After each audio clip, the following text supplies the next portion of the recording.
When we develop our project schedule, we perform a forward pass and a backward pass to determine where we have flexibility in our schedule.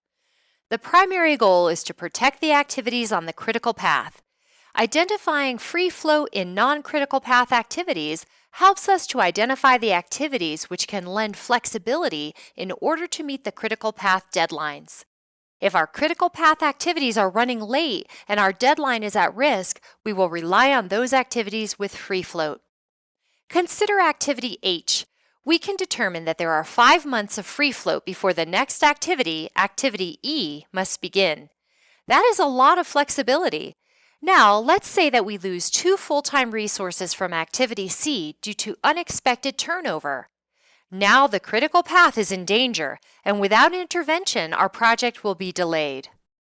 Let's evaluate our non-critical activities to determine if a solution exists. Luckily, activity H requires the same skill set as activity C. Activity H currently has 4 full-time resources who will take 2 months to complete the activity. Take a moment to evaluate this situation and try to think of a solution. You may pause the video at any time to determine the answer and then resume the video when you're ready to hear the correct answer. What if we take 2 full-time resources from activity H and shift them to activity C? If this was your solution, good thinking. This is called resource leveling. Obviously, we have to make some assumptions about the skill sets and abilities of the resources.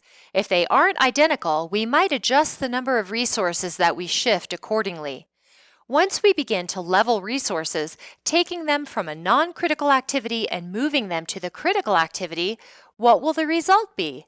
What will happen to activity H if we remove 2 of the 4 resources or cut the staffing for that activity by half?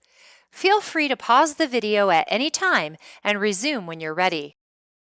If you said that activity H will double in duration because half of the resources have been lost, you are correct. Parametric estimating allows us to estimate and adjust durations based on the number of assigned resources. Now, activity H will take 4 months instead of 2, but there's no harm done. In fact, there are still 3 months of free float available on this activity.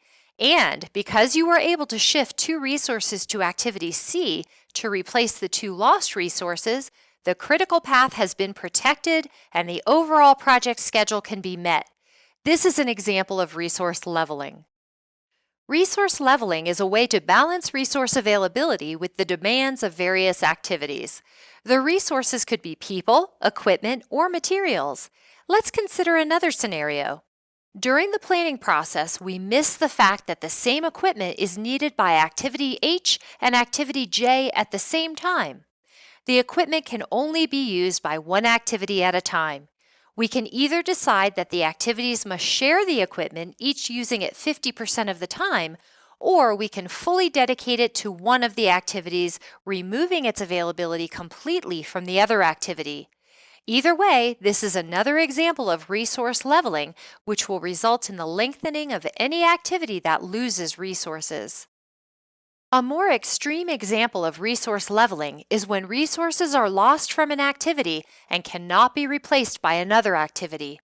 If this happens on a non-critical path, the available float will help to buffer the loss of resources. But what if the resources are lost from an activity on the critical path? The duration of the activity will increase and your project schedule will be in jeopardy. You will work with your sponsor and stakeholders to determine which constraints are most important: scope, cost, or time. This will help you to take the most appropriate action for the success of the project. If you would like to consider resource leveling on your project, consider doing it by hand. Although project management scheduling software can be very sophisticated, it can't replace the intricate knowledge of the project team. Resource leveling is a delicate process that moves resources from one task to another. Ultimately, those resources are people with unique skill sets, experience, and personalities. As a project manager, you may know these unique characteristics that your software can't possibly know. Hiring decisions are made by people, and reassignments should also have the human touch. This expert judgment will help with the continued success of your project.